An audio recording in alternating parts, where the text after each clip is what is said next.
Pagsulong ng kapangyarihan ng mga katutubong komunidad, pag-unawa sa IPRA law sa Pilipinas. Introduksyon sa magkakaibang kultura at tradisyon na bumubuo sa Pilipinas, ang Indigenous Peoples' Rights Act, IPRA, ay isang mahalagang hakbang sa batas. Ipinatupad ito upang pangalagaan ang karapatan ng mga katutubong komunidad, isang ilaw na nagpapahayag ng kahalagahan ng mga ninunong lupain, sariling pamahalaan, kultura, at katarungan para sa mga natatanging grupo na ito. Pagsusuri sa IPRA, sa kanyang pinakabuod, ang IPRA ay isang legal na balangkas na binuo upang protektahan at itaguyod ang mga karapatan ng mga katutubo.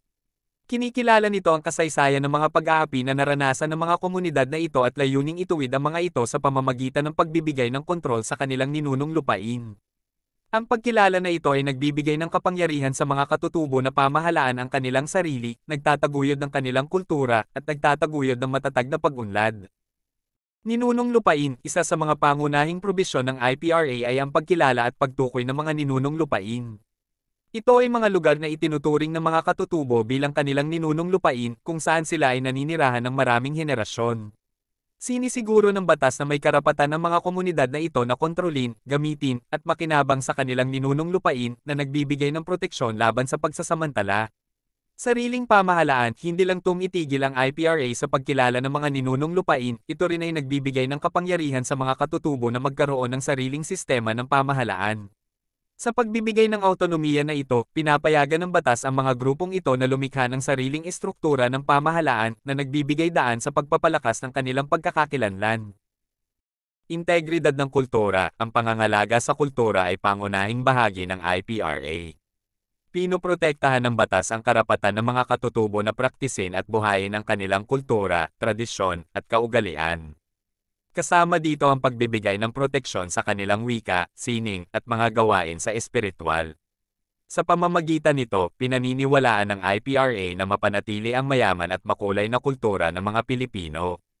Katarungan panlipunan, ang pagsasaayos ng mga kasaysayan na may mga pag-aapi ay integral sa katarungan panlipunan at layunin ng IPRA na ituwid ang mga pagkakamali na naranasan ng mga katutubo. Kinikilala ng batas ang kanilang karapatan sa katarungan para sa mga nakaraang pag-aalipusta, layuning lumikha ng mas pantay at makatarungan na lipunan kung saan maaaring umunlad ng walang takot sa diskriminasyon ang mga katutubo. Ninunong lupain, isa sa mga pangunahing probisyon ng IPRA ay ang pagkilala at pagtukoy ng mga ninunong lupain. Ito ay mga lugar na itinuturing ng mga katutubo bilang kanilang ninunong lupain kung saan sila ay naninirahan ng maraming henerasyon. Sinisiguro ng batas na may karapatan ng mga komunidad na ito na kontrolin, gamitin, at makinabang sa kanilang ninunong lupain na nagbibigay ng proteksyon laban sa pagsasamantala. Sariling pamahalaan, hindi lang tumitigil ang IPRA sa pagkilala ng mga ninunong lupain, ito rin ay nagbibigay ng kapangyarihan sa mga katutubo na magkaroon ng sariling sistema ng pamahalaan. Sa pagbibigay ng autonomiya na ito, pinapayagan ng batas ang mga grupong ito na lumikha ng sariling estruktura ng pamahalaan na nagbibigay daan sa pagpapalakas ng kanilang pagkakakilanlan. Ang Indigenous Peoples' Rights Act sa Pilipinas ay patunay sa dedikasyon ng bansa sa inclusivity at paggalang sa diversity. Sa pamamagitan ng pagbibigay ng kapangyarihan sa mga katutubong komunidad na kontrolin ang kanilang ninunong lupain, sariling pamahalaan, at pagpapahalaga sa kanilang kultura, inaabangan nito ang mas makatarungan at maayos na hinaharap. Sa ating paglalakbay sa komplikadong lipunan, mahalaga na itaguyod at ipagdiwang ang karapatan ng mga katutubo, anuman ang kanilang kultura, upang mabuo ang isang bansa kung saan hindi lamang kinikilala kundi ipinagmamalaki ang bawat kultura.